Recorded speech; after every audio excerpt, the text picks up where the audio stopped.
이 세상에 살아가는 많은 인생들이 행복을 찾기 위해서 몸부림치다가 결국은 자기가 찾는 행복을 붙잡지 못하고 이 세상을 떠나가는 안타까운 일들이 많이 있습니다.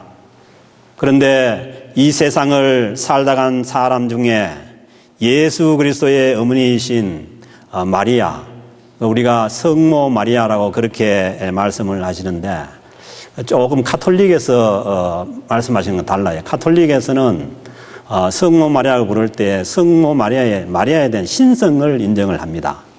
그런데 우리 이 개신교에서는 성자 예수 그리스도의 어머니이시기 때문에 성모 마리아지 마리아에게 신성이 있다는 것을 인정하는 것은 아닙니다. 그러나 우리를 위해서 목숨을 버려주신 예수 그리스도의 어머니이시기에 우리가 성모 마리아라고 불러야 하는 거고, 그리고 또 우리가 성모 마리아에 대해서 존경을 표하는 것이 맞습니다. 그렇다고 해서 가톨릭처럼 신성을 인정하는 것은 아닙니다. 그런데 많이 이 세상에서 많은 사람들이 살다 갔지만은 이 예수 그리스도의 어머니신 마리아만큼 후대에 사랑을 받고 존경을 받고 추앙을 받는 여인이 없습니다. 오늘 주신 이 성경 말씀에서도 보면은 42절에서 여자 중에 내가 복이 있으며 내 태중의 아이도 복이 있도다, 그렇게 말씀합니다. 45절 말씀에서도 보면은 주께서 하신 말씀이 반드시 이루어지리라고 믿은 그 여자에게 복이 있도다, 그렇게 말씀을 하고, 48절에서는 마리아 자신이 자신을 향해서 복 있는 여자라고 말합니다. 이제 후로는 만세에 나를 복이 있다 일컬이로다, 그렇게 말씀을 합니다. 남들이 복이 있다고 하고 또 자신 스스로가 자신에게 복이 있다고 말씀을 하시니까 성모 마리아께서 복이 있는 여인임에 틀림이 없는 것입니다. 여러분들도 그렇게 인정을 하십니까? 그런데 그렇다면 왜 이 마리아가, 성모 마리아가 복이 있는 사람이 되는 겁니까? 외모가 특별히 예뻤다는 그런 말씀도 없습니다. 키가 늘씬하게 컸다는 말씀도 없고, 공부를 잘해서 유명한 학교를 나왔다는 그런 말씀도 없고, 돈이 많은 부잣집 딸이라는 이런 말씀도 성경에는 없습니다. 성경에 나오는 말씀을 보면은 마리아가 살았던 곳이 저 시골 갈릴리 호숫가의 나사렛이라는 마을입니다. 그러므로 이 마리아는 평범한 시골 처녀였을 것이라고 그렇게 생각이 되어집니다. 그런데 그 평범한 시골 처녀가 어떻게 이렇게 복된 여인이 될 수가 있었던 것입니까? 먼저 마리아는 하나님의 말씀의 능력을 믿었습니다. 37절 말씀 보니까 대저 하나님의 모든 말씀은 능하지 못하심이 없느니라. 아멘입니까? 하나님의 말씀은, 하나님의 모든 말씀은 능하심이 없다는 것입니다. 그 말씀이 우리 머리로 이해가 되든지 안 되든지 어떤 말씀이든지 하나님의 말씀은 그대로 이루어진다고 믿는 자가 복된 것입니다. 45절에도 보면은 주께서 하신 말씀이 반드시 이루어지리라고 믿은 그 여자에게 복이 있다고 말씀하십니다. 사랑하는 성도 여러분, 여러분들이 복된 그러한 삶을 살기 위해서 하나님의 말씀은 반드시 이루어진다고 믿을 수 있기를 바랍니다. 그 말씀이 이루어지는 것이 내 생각으로 가능한지 아닌지 따지지 않고 하나님의 말씀이기에 이루어진다고 믿는 자가 복된 자입니다. 예수님께서 태어나시기 700년 전에 이미 이사야 선지자께서 이사야 7장 14절에서 말씀하시기를 처녀가 잉태하여 아들을 낳을 것이요 그 이름을 임마누엘이라 하리라. 처녀가 임신해서 아들을 낳게 되는 것이 이 땅에 메시아가 오시는 징조라고 예언했습니다. 그런데 그 말씀이 1년 2년도 아니고 700년이 지났어야 이루어지게 된 것입니다. 이 예언의 말씀을 하나님께서 가브리엘 천사를 통해서 마리아에게 전합니다.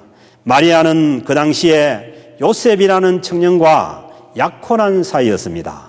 아직은 남자 관계를 갖지 않는 순수한 처녀였습니다. 그런데 가브리엘 천사가 자신이 아기를 갖게 된다는 소식을 전해줍니다. 만일 여러분들이 마리아였다면 이 소식을 듣는 순간에 어떻겠어요?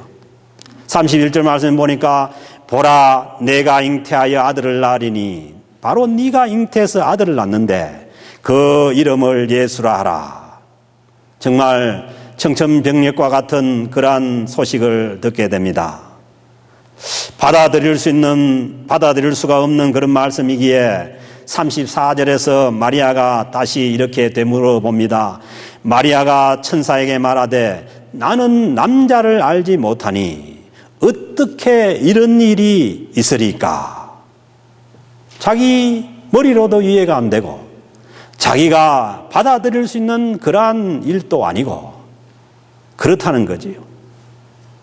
그런데 천사를 통해서 주신 하나님의 말씀은 35절에서 보니까 지극히 높으신 이의 능력이 너를 덮으시리니 성령으로 오셔서 하나님의 지극히 높으신 능력이 너를 덮으시리니 이름으로 나실 바 거룩한 이는 하나님의 아들이라 일컬어지리라. 네 몸에서 하나님의 아들이 탄생한다는 겁니다. 여러분 같으면은 이 말씀을 받아들일 수가 있겠습니까? 그러나 오늘 주신 말씀대로 하나님의 모든 말씀은 능하심이 없느니라. 능하지 못하심이 없느니라. 이 말씀대로 동정녀 성령으로 잉태되어서 예수 그리스도께서 이 땅에 오시게 된 것입니다. 이 성경적인 그 말씀을 자꾸 과학적인 증거로 이렇게 이해를 하려고 하는 것은 잘못입니다. 성경의 말씀은 말씀 그대로 우리가 믿어야 되지, 자꾸 과학적인 증거를 대는 것이 안 좋은데, 또 제가 여러분들 또 혹시 또 믿지 못하는 사람들을 위해서 이 과학적인 얘기를 하면요.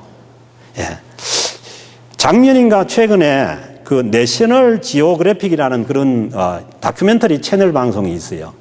거기에서 방영된 것인데, 그 예수님께서 무덤에 묻혀 있었을 때에 그 예수님께서 부활하시고 난 다음에 남아있는 것이 이 예수님 머리에 썼던 이 수건하고 그다음에 몸을 쌌던 세마포가 남아있었습니다. 그런데 그 머리에, 예수님 머리에 썼던 그 수건이 그 스페인에 있는 성당에 보관이 되어 있는데, 그걸 이제 다큐멘터리로 추적해서 그 사람들이 그 수건에 묻어 있는 피를 추출해서 그것을 염색체 분석을 했어요. 근데 염색체 분석을 했는데 보통 사람의 인간의 그 염색체는 아버지로부터 23개 염색체, 그 다음에 그 엄마로부터 23개 염색체를 받아서 46개의 염색체로 DNA로 구성이 된다고 해요. 그런데 거기에서 추출된 피에서는 모계로부터 받은 그 23개 염색체만이 그 피에서 DNA가 추출이 됐다는 거예요. 그래서 이게 과학적인 그러한 증거로 예수님께서 동정녀 탄생했다는 것을 증명하는 거예요. 그러나 우리가 이 세상의 과학이라는 것은 언제든지 뒤집어질 수 있는 것입니다. 또 다른 가설이 나오면은 뒤집어질 수 있는 것이기 때문에 우리가 결코 이 과학적인 사실을 믿는 것이 아니라 우리는 주님의 말씀대로 성령이 내게 임하시고 지극히 높으신 이의 능력이 너를 덮으시리니 이러므로 나실 바 거룩한 이는 하나님의 아들이라 일컬어지리라. 하나님의 아들께서 성자 예수 그리스도께서 동정녀 마리아의 몸을 입고 이 땅에 오신 줄로 믿습니다. 그런데 이 마리아에게는 이것이 정말 받아들이기가 어려운 일이었죠. 그런데 하나님은 이 마리아가 받아들일 수 없는 이 일을 하나님은 그것이 은혜라고 말씀합니다. 그래서 28절 말씀 보면은 은혜를 받은 자요. 마리아는 자기는 이해가 되지 않고 도저히 받아들일 수 없는 그러한 일이지만은 그러나 그것이 하나님의 은혜입니다. 사랑하는 성도 여러분, 우리가 하나님의 은혜를 우리가 받는 데 있어서 그것이 내가 이해가 되고 내가 받아들일 수 있고 그런 것만이 은혜가 아니라는 거예요. 나는 도저히 이해가 안 되고 받아들일 수가 없고, 그리고 더군다나 자기의 목숨을 건 그러한 희생을 요구하는 거예요. 그 당시에 율법으로는, 이스라엘 율법으로는 처녀가 아이를 가지면은 재판도 없이 그냥 돌로 쳐 죽입니다. 그래서 그런 생명의 위협을 감당을 하고 하나님의 말씀이기 때문에 하나님의 말씀이 이루어져야 되게 하기에 자기의 몸을 내어준 것이죠. 어떻게 보면 예수 그리스도만 몸을 내어준 것이 아니라 성모 마리아께서도 자기의 목숨을 걸고 몸을 주님 앞에 내어드리신 것입니다. 하나님께서 우리에게 주시고자 하는 큰 은혜일수록 우리는 이해할 수도 없고 받아들일 수도 없습니다. 그리고 두 번째는 하나님의 말씀에 순종하는 자가 복된 자입니다. 38절에 보면은 마리아가 이르되 주의 여종이오니, 주의 여종이라는 거예요. 하나님의 여종이라는 거예요. 우리는요, 신앙생활을 하면서 세상에서는 그럴 수 있지만은 이 주님의 교회에 와서 하나님 앞에서까지라도 그냥 갑질을 하려고 하는 사람들이 있어요.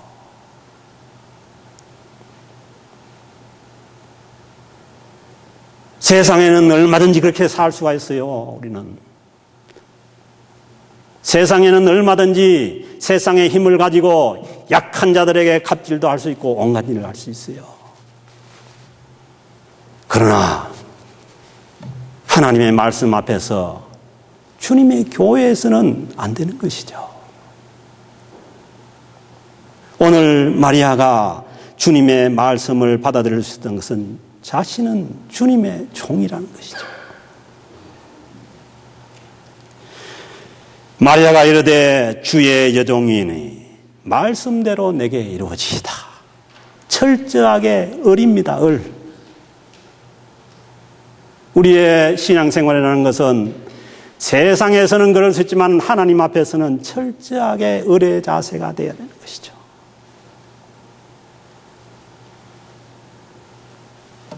하나님께서 인류를 구원하시기 위한 메시아를 이 한 여인의 몸을 통해서 이 세상에 보내시게 됩니다. 하나님의 일이라는 것은 결코 허공에서 우리가 말한다고 해서 이루어지는 게 아니에요. 하나님의 일을 이루기 위해서는 하나님의 아들이 이 땅에 오시기 위해서도 한 여인의 그 순종을 통해서 한 여인의 몸을 통해서 이루어지게 됩니다. 순종이라는 것은 자기의 몸을 드리고 그리고 내 몸을 헌신해서 얻은 것들을 주님 앞에 내어놓는 것입니다. 그러므로 말씀에 대한 순종이라는 것은 우리의 몸을 드리고 우리의 노력을 드리고 그런 헌신 없이는 하나님의 일을 이루어 갈 수가 없는 것입니다. 사랑하는 성도 여러분, 복된 신앙생활은 하나님의 말씀에 대한 절대적인 믿음과 그리고 그 말씀에 순종해서 내 몸을 드리는 것입니다. 헌신이 뭡니까? 드릴 헌자, 몸신자 아닙니까? 헌신 없이 주님의 일이 이루어져 가지 않습니다. 사랑하는 성도 여러분, 결코 말씀에 대한 순종이 없고 몸을 드리는 헌신이 없는 그런 신앙생활이 복된 신앙생활이 아닙니다. 내가 좋아하는 것을 하는 것이 신앙생활이 아닙니다. 신앙생활은 나에게 어떤 유익이 주어지는 그런 일을 하는 것이 아닙니다. 나에게 좋은지 나쁜지 따지지 않고 하나님의 말씀이라면 순종하고 그리고 하나님의 뜻이라면 내 몸을 드리는 것이 그것이 성경적인 신앙생활입니다. 마리아는 이 말씀에 순종함으로 인해서 성모 마리아가 되는 예수님의 어머니가 되는 은혜를 받았지만은 그러나 그 이면에는 많은 고통이 있었습니다. 사랑하는 성도 여러분, 하나님의 은혜는 진짜 하나님의 은혜는 우리의 헌신이 따르고 고통이 따르는 그러한 것이 하나님의 은혜입니다. 하나님의 은혜의 또 다른 면은 우리에게 주어지는 고통일 수가 있습니다. 마리아는 자기의 맏아들이 예수님을 맏아들인 예수님을 하나님 나라를 위해서 내어놓아야 했습니다. 자기가 낳은 아들이지만은 한 번도 자기 품에 그 아들과 함께 있지 못하고 온 세상을 떠돌이처럼 돌아다녀야 했고 그리고 그 사랑하는 맏아들이 고난을 받고 십자가에 못 박히는 고통을 자기 눈으로 지켜봐야 했습니다. 이 힘든 과정이 있고서야 예수 그리스도의 어머니인 성모 마리아가 될 수가 있었던 것이죠. 그 집안에 어머니 마리아만 고통을 받았겠습니까?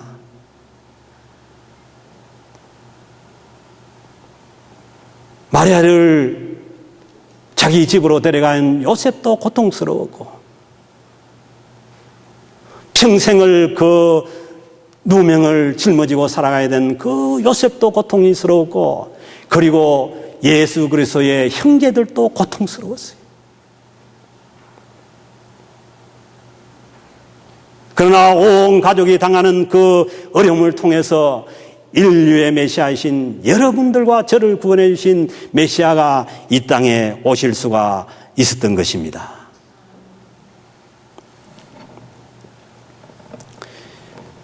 그러기에